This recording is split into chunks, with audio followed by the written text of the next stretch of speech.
Good day everyone, this is Charmark TV for another video, and today pag-uusapan naman natin about polygons. So without further ado, let's get started.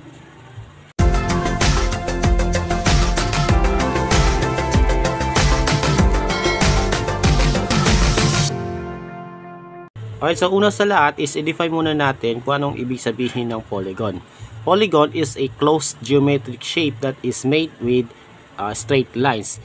So according sa definition ng polygon, lahat sila ay closed figures made with straight lines. So makikita natin is gawa ito sa straight lines, okay?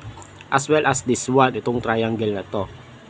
As well as this one. So kung makikita natin is puro straight lines ang bumubuo sa tinatawag na polygon. So kailan ba masasabing polygon at kailan naman hindi?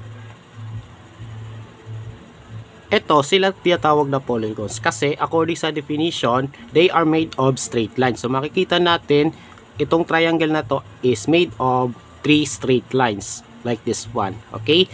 Tapos dito naman, rectangle is made of 4 straight lines. Okay?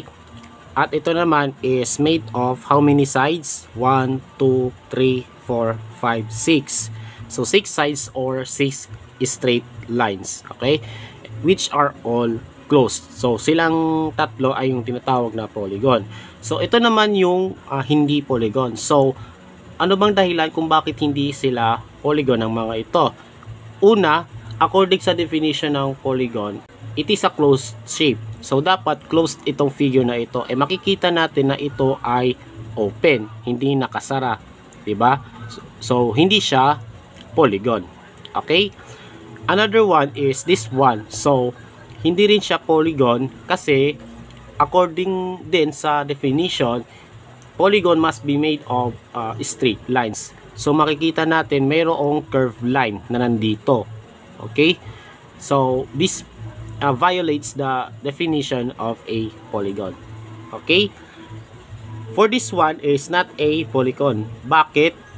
Straight naman to, yung sides or lines, tsaka closed figure naman ito, pero hindi pa rin siya polygon. Bakit? Kasi yung dalawa sa mga straight lines ito is nag-intersect sa isa't isa, kumbaga nag-cross, di ba, or nagsalubog. So hindi po pwede sa isang polygon yan. Okay, so this is not also a polygon.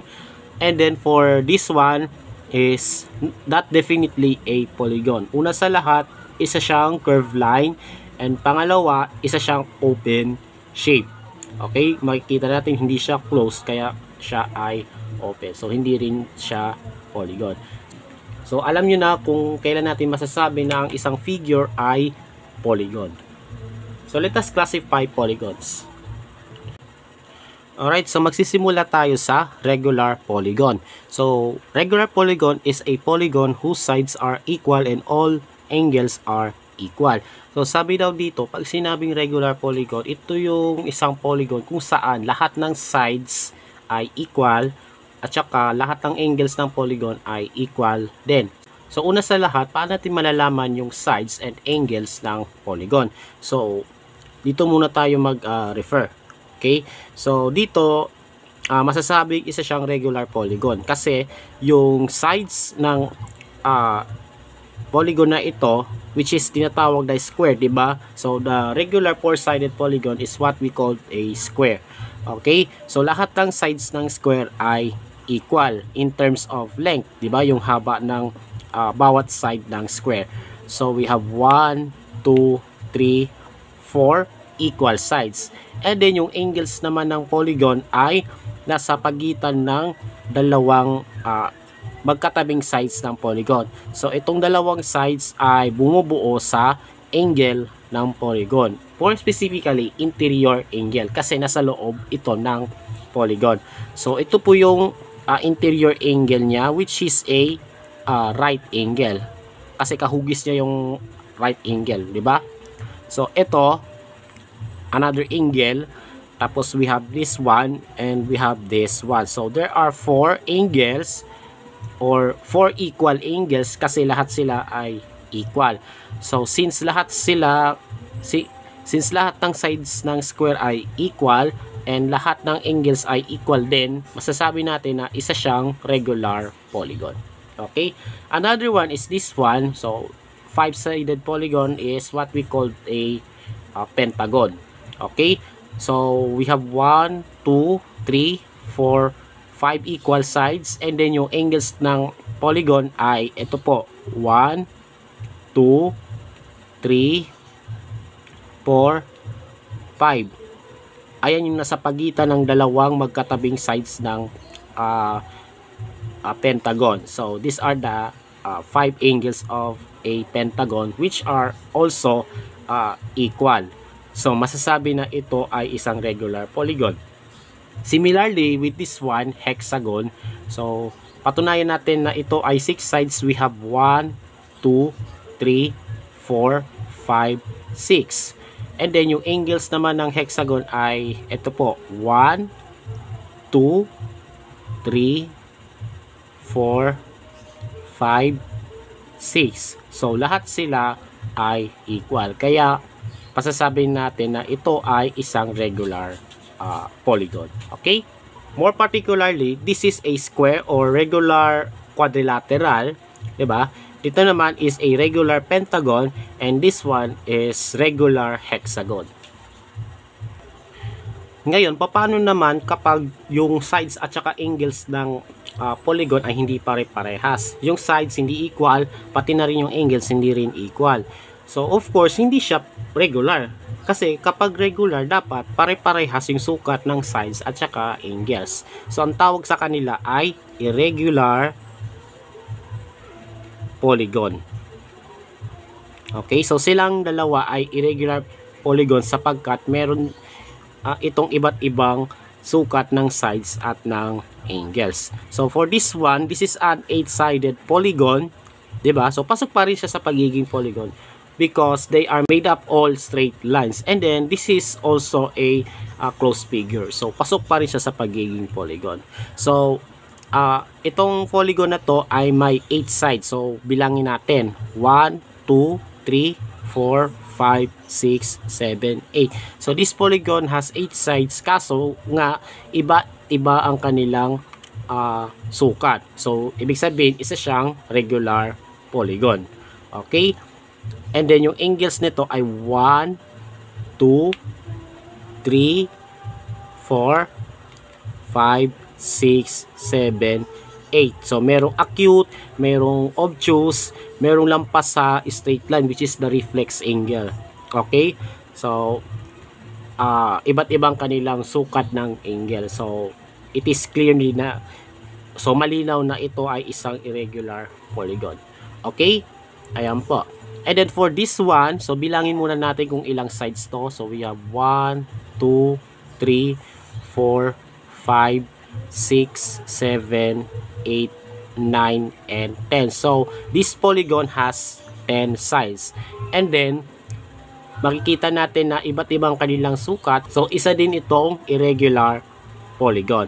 So, this is an irregular octagon and this is an irregular decagon. Okay, so alam niyo na pinagkaiba ng regular sa irregular polygon. Alright, so let us classify 2 more types of polygons. Alright, so meron tayong convex polygon and concave polygon. Convex polygon is a polygon that when all sides are extended in opposite directions, no part of line lies inside the polygon. So, ano bang ibig sabihin ng convex? Pag sinabing convex, no, isa siyang polygon, di ba? Na kapag in-extend natin lahat ng sides in opposite directions, hindi tatama sa loob ng polygon yung lines na yon. Okay? So, halimbawa, ito. So, masasabi natin, di pa natin masasabing convex yan or hindi unless i-extend natin lahat ng sides nito. Okay? And make sure na kapag in-extend natin, hindi siya tatama sa loob ng polygon. So, ito, kapag in-extend natin to, ganito pong itsura niyan. Okay? Ito, kapag in-extend natin sa magkabilang direksyon, ganito pong itsura niyan.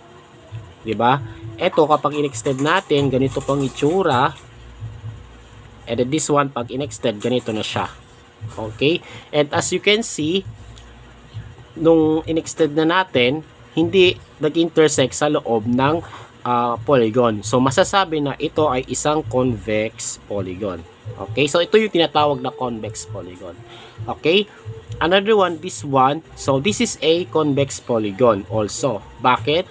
So try natin i-extend yung lahat ng sides ng polygon. So ito, tapos ito i-extend natin like this. Tapos ito i-extend natin like so.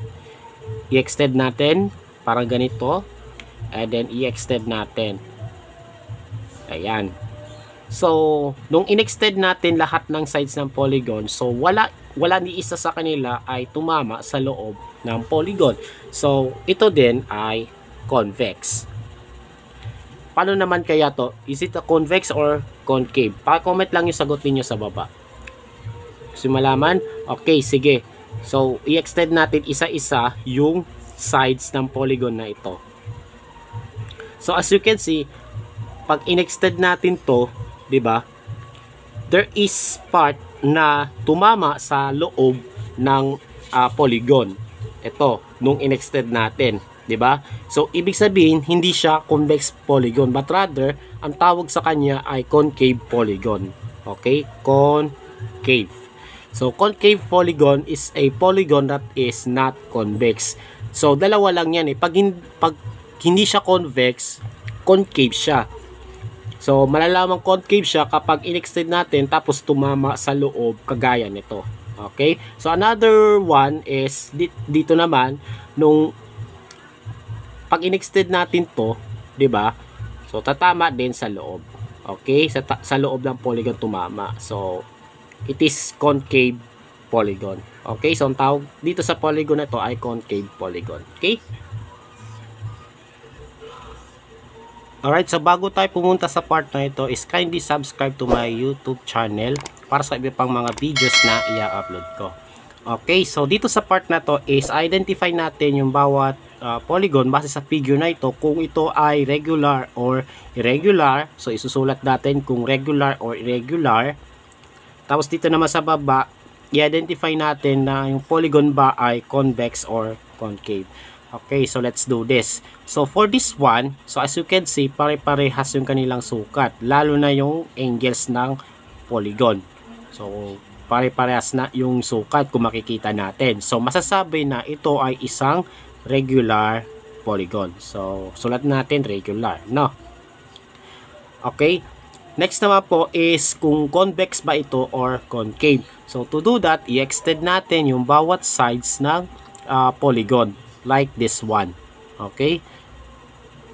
So, i-extend natin isa-isa. Ayan. So, nung in-extend natin isa-isa, wala ni isa sa kanila ay tumama sa loob ng polygon. So, nangangahulugan na ito ay isang convex. Okay? Ayan po. Next naman po is this one. Ano po? So, ilang sides ba to? 1, 2, 3, 4, 5, 6. So, this is a 6-sided polygon. And as you can see, iba-iba ang sukat ng bawat sides. And iba-iba din yung sukat ng angle. So, ibig sabihin, ito ay isang irregular polygon. Okay? And then, kung convex or concave ba to, so, i-extend natin yung sides isa-isa. So, i-extend natin to. Tapos ito, i-extend natin to. Okay, so meron na tayong nakita na kapag in-extend natin siya na tatama sa loob ng polygon. Kumbaga pumasok na siya. Okay, pumasok sa loob ng polygon. So, ang tawag dito ay concave. Okay? Concave ang tawag. Kasi, malamang hindi siya convex. Pumasok sa loob eh. Diba? So, concave ang tawag dito. Next naman is itong figure na ito. So, let's count first the number of sides. 1, 2, 3, 4, 5, 6, 7, 8, 9, 10. So, this is a 10-side polygon that is called decagon. Okay? So, kung irregular or kung regular ba to or irregular, so the answer is irregular. Bakit? Kasi kung makikita natin yung sides ng polygon na ito is halos equal naman sila sa isa't isa. Pero kung titignan natin yung sa angles, lalo na to, this one. Itong angle na to, tapos we can have an angle right here. Okay, basta interior. So this is a reflex angle, and reflex angle is larger than the acute angle. So hindi pa rin sila equal, no? So masasabing regular siya kapag dapat parehas ang parehas nag-satisfy na yung sides ng polygon ay equal, and then yung angles ng polygon ay equal din. Though yung sides ay equal pero yung angles naman ay hindi, so we can say that this is an irregular polygon. Okay? And then, kung convex ba ito or concave, so let's try extend the sides one by one. So, dito pa lang, no, tatama na sa loob ng polygon dito. Okay? So, hindi siya convex, but rather, ang tawag dito ay concave. Okay? Ayan po. And then, for this one, okay, so let's count the number of sides. 1, 2, 3, 4, 5, 6, 7, 8. So this is an 8-sided polygon that is called an octagon. Okay? Because octagon has 8 sides. Okay? So kung regular ba to or irregular, so makikita natin na lahat ng sides ng polygon ay iba't iba yung sukat. So this is an irregular polygon as well. Okay? And then for this one, kung concave ba to or convex, so let's try to extend one by one. Okay, so extend natin to. This one. This one. This one. Walang tumama sa loob. Ayan. This one. And then last one, ito. So makikita natin there is no part of any line or side na tumama sa loob or pumasok sa loob ng polygon. So ibig sabihin ang polygon na ito ay isang convex. Okay? That's all for today about polygons. So there are classifications of polygons according doon sa sides and angles. So may mga polygons na regular, may mga polygons na irregular, may mga polygons din na convex, may mga polygons din na concave. Okay? So I hope na meron kayong natutunan sa video na ito. Okay? So do not forget to subscribe to my YouTube channel for more videos na i-upload ko. Stay safe, God bless, and as always, have a great day to all.